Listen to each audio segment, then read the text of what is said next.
İsrail Başbakanı Benjamin Netanyahu soykırım suçlamasıyla uluslararası adaletin hedefinde hakkında tutuklama kararı var. İçeride tepkiler vardı, bunu biliyorduk ama tarihte bir ilk niteliğinde İsrail içinde bir karara imza attı.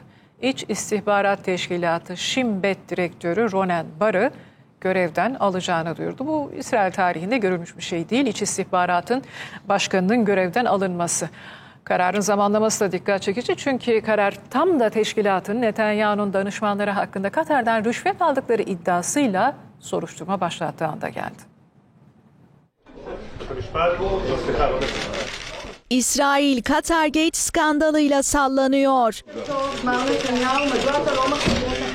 İsrail Başbakanı Benjamin Netanyahu, İç İstihbarat Teşkilatı Shin Bet'in başındaki Ronen Bar'ı görevden almaya hazırlanıyor. Bu ülke tarihinde bir ilk olacak. Daha önce hiçbir hükümet Shin Bet başkanını kovma kararı almamıştı. Netanyahu kararını güven eksiğiyle gerekçelendirdi.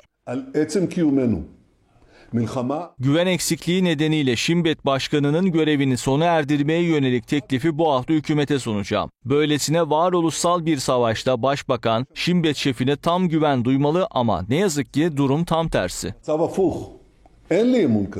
Kararın zamanlaması kritik. Shin Bet'in Netanyahu'nun 3 danışmanının Katar'dan ödeme aldıkları iddiasını soruşturduğu döneme denk geldi.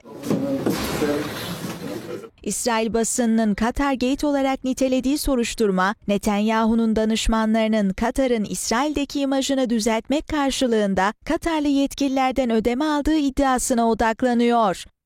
Dikkat çeken bir detay daha var. Netanyahu 2018'de Gazze'ye insani yardım gerekçesiyle Katar'ın Hamas'a para transferine izin vermişti. Ancak Shin Bet'e göre paranın bir kısmı Hamas'ın askeri yapılanmasına gitti. Bu da Hamas'ın Aksa Tufanı operasyonunun ardından Netanyahu'yu eleştirilerin hedefine koydu. Tam da bu sebeple muhalefet endişeli. Netanyahu'nun Ronen Bar'ın yerine kendisine sadık bir ismi getirerek İç İstihbarat Teşkilatı'nı şahsi çıkarları için kullanacağından korkuyor.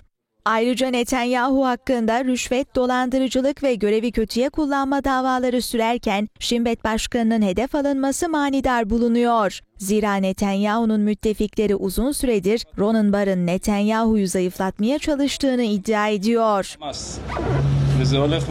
Diğer yandan Shin Bet başkanının görevden alınıp alınmayacağı net değil. İsrail Başsavcısı Netanyahu'ya mektup yazarak Bar'ı kovamayacağını, çünkü bunun yasa dışı olduğunu bildirdi. Netanyahu itirazı dikkate almazsa süreç yüksek mahkemeye taşınabilir.